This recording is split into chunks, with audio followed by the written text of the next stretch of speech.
Hey guys, this is your Unruly Benefactors video for February 2018, and after consulting some of you, I have decided to make this about the necklaces that I've been making recently.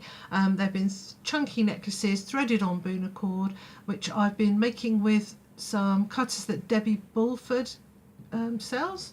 These kind of necklaces like this and the other one.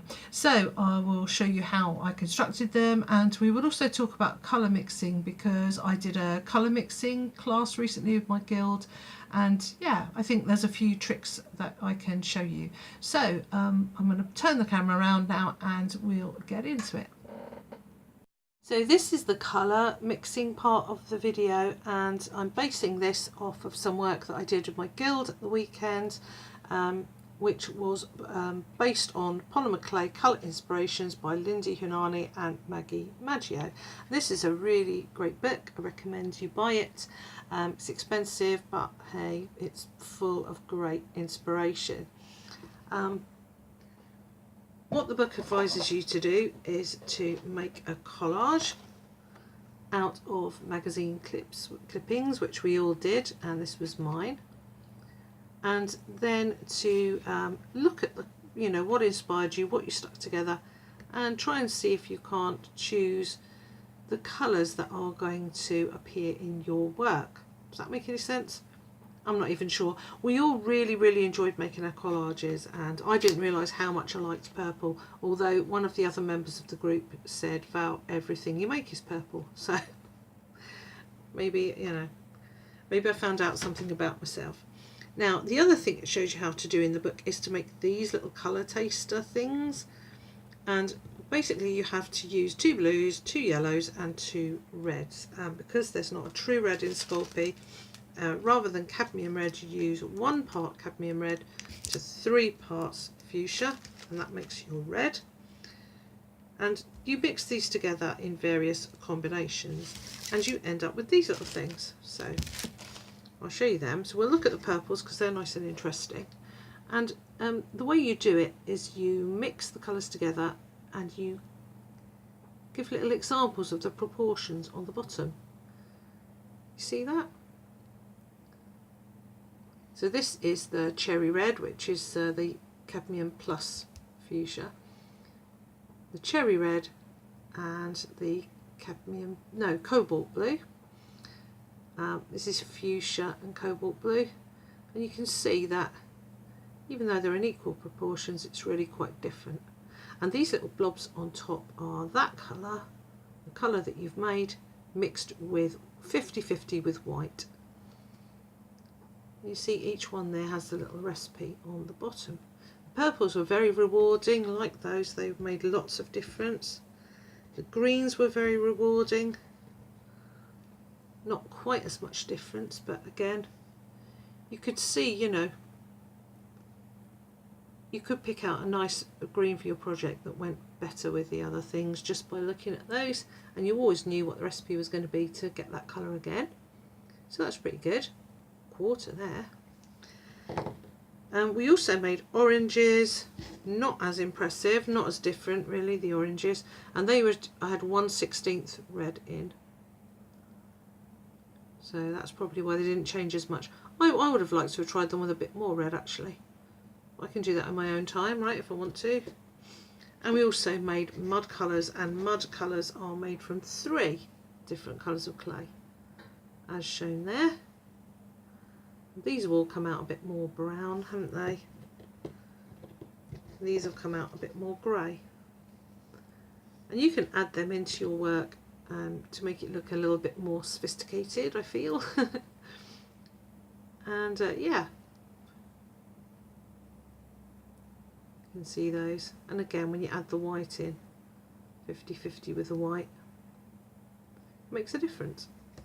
So those are the colour mixing things. Now I've found these very useful because when I came to make my necklace, I looked at these and I really wanted it to be this colour. And so I knew that I had to mix Ultramarine, this colour here, with Fuchsia, and then add white. You see that? So isn't that great? So these cool little things can be made. There's lots of other examples you can make in the book of colour shifts and things. So yeah, I recommend the book. And well done to Jen Lawson for leading us through that lesson. I'm going to make my necklace, this one here.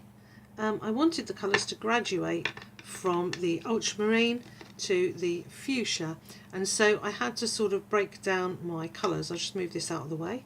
Don't like baked clay touching raw clay. Now these have obviously had white added to them. They're a quarter white at the moment, so let's just carry on with it as if they were the slightly darker colours. So this is 50-50 of the fuchsia and the ultramarine. This is 3/4 fuchsia, 1/4 ultramarine, and this is 7/8 fuchsia and 1/8 ultramarine. And I repeated that on the other side. So this is 3/4 ultramarine, 1/4 of the fuchsia, and this is 7/8 ultramarine and 1/8 of the fuchsia. And then of course I added white, and at first I added a quarter white, 3/4 of the colour, but then I decided I wanted it even paler, and what I did was each colour, to get them ready for the necklace, I did a Skinner blend with white, and I used 50-50 white and the colour, and those colours turned into these colours. So you just need to mess around with them really and see how it goes. And I did little miniature mock-ups in order to find out what the colours were going to look like too, because it's better to pinch a couple of colours together and see how they come out than to sort of start making a whole thing and finding out that you were wrong. So that's the colour mixing. I hope that makes sense. If it doesn't make sense, you know, you can always ask me questions. It's just as much fun to interact on Patreon as it is to interact on my videos, and I'm always happy to answer questions. So let's get this out of the way. And next I'm going to show you how I constructed the necklace. So now let's look at the construction of the necklaces, and I think first of all we'll look at the materials. Now obviously they're made from polymer clay, but there are some other materials involved. In this one I used indigo blue mega flakes in Winter Dawn to make these silver pieces here, and I also used translucent clay, so there's alcohol ink that's tinting it. That's kind of from a technique that Jen Lawson was showing us. Jen's getting a lot of attention in this video. I sealed it with Duraclear gloss varnish. This one we know is polymer clay. I did the textures with these and with this. So these were two little texture sheets I picked up at the 20th anniversary in Kidderminster. They're second hand. They're sort of left over from workshops and things. They're a little bit worn out. They were 20p each, so less than 50 cents I think, or around 50 cents for the two. So I'm afraid you can't, I don't know where you can buy them, if you can. And these two here I textured with sandpaper, which doesn't sound particularly original, but I did give it a couple of good coats of Mod Podge and let them dry, which helped to get rid of some of the loose pieces of sand that you get when you use coarse sandpaper, so at least that's a bit of a hint. They are on Boonaccord. I've bought Boonaccord from a lady called Monkey Ann, who has business in the UK. That's Monkey Ann there. And I've also bought it from Amazon. It's not particularly hard to get. This is 3mm thick, 3mm. So you need quite a big hole for that. And to hold it in place, you need these O-rings. excuse me, nitrile O-rings.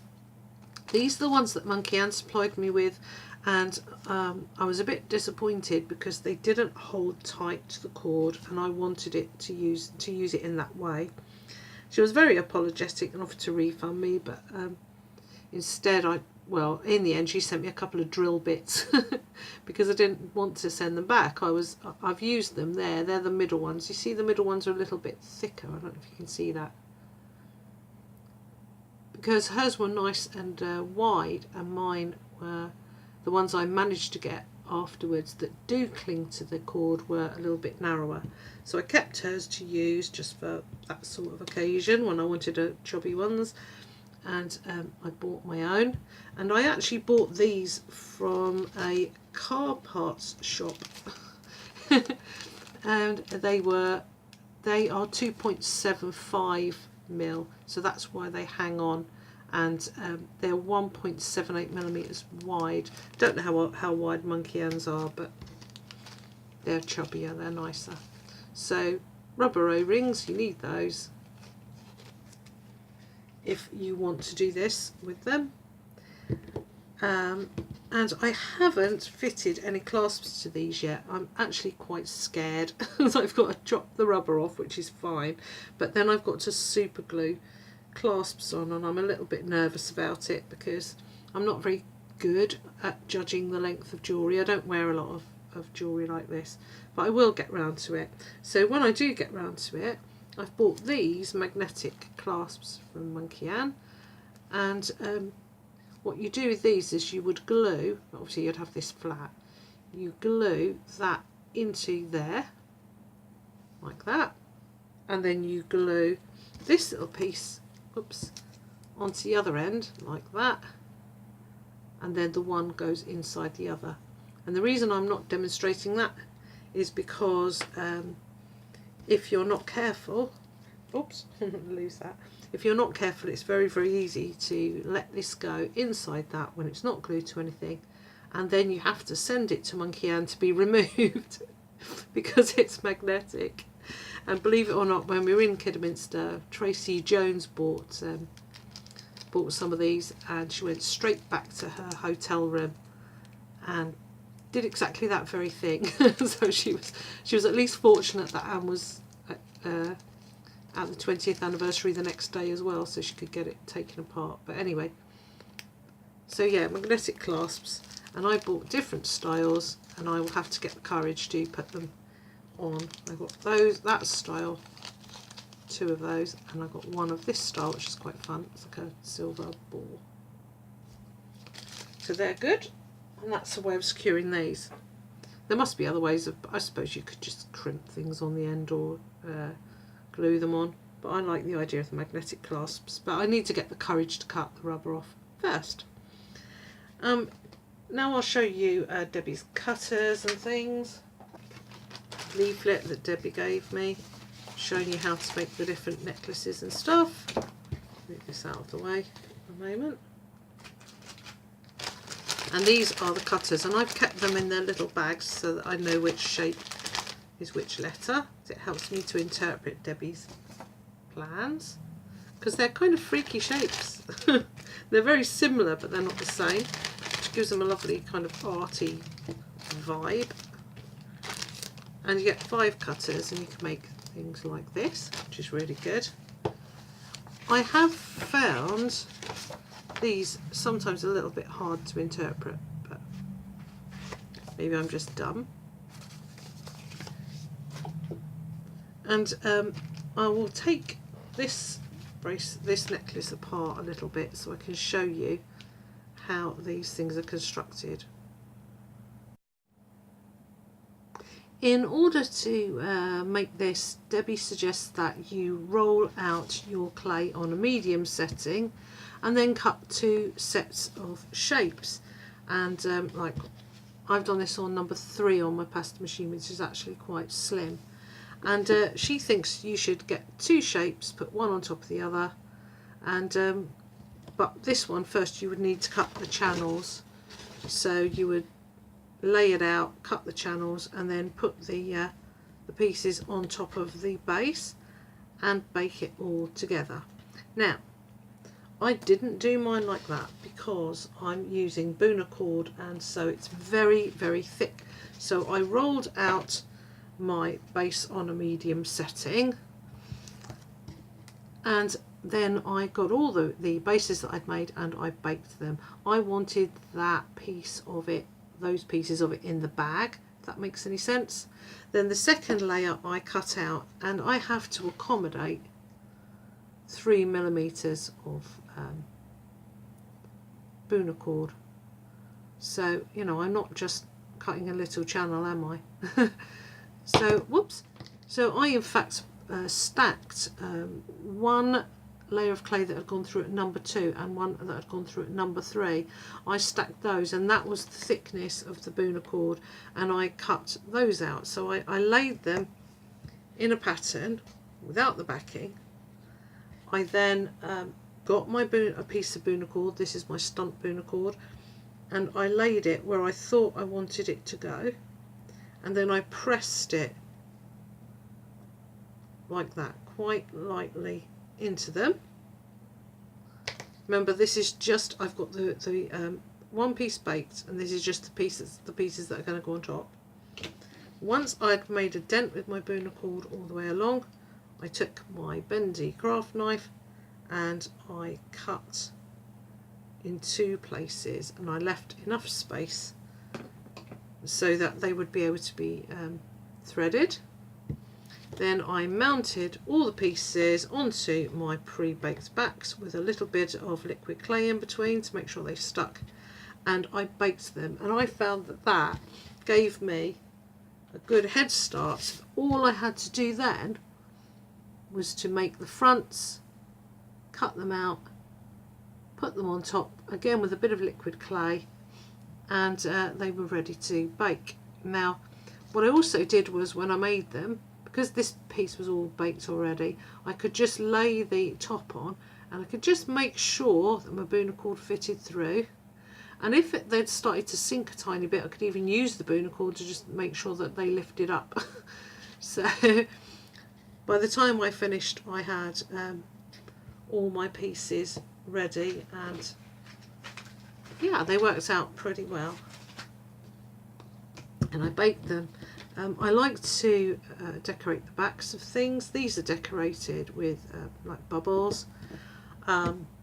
These I didn't texture them because I was using, believe it or not, the scrap from that, so that's why it's got little silvery bits in it, and that's what made all the heavy parts of that. It does make a very chunky necklace, and I haven't really done as tidy a job as I might have done, but that's because these were largely like experimental pieces.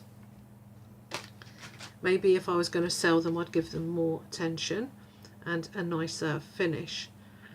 I'll just pop that back onto there. They're pretty easy to fit together, and you can put your O-rings wherever you want them. So it makes a really nice finish, but of course you could leave a very thin slot and just put some piece of elastic or leather, you know, it doesn't have to be Buna cord. I just think that these are nice chunky shapes, and they fit nicely with this type of design. So that's how I made the necklaces. I hope this is explained enough. I feel like there must be something I've missed, but I don't think there is. If you've got any advice for me on how long a necklace should be, do let me know. It's probably the same as asking how long is a piece of string. I hope you enjoyed it.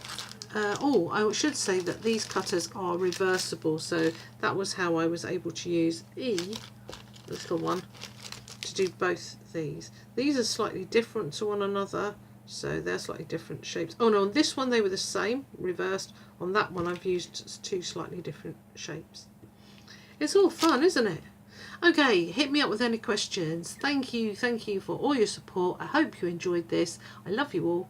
Bye bye.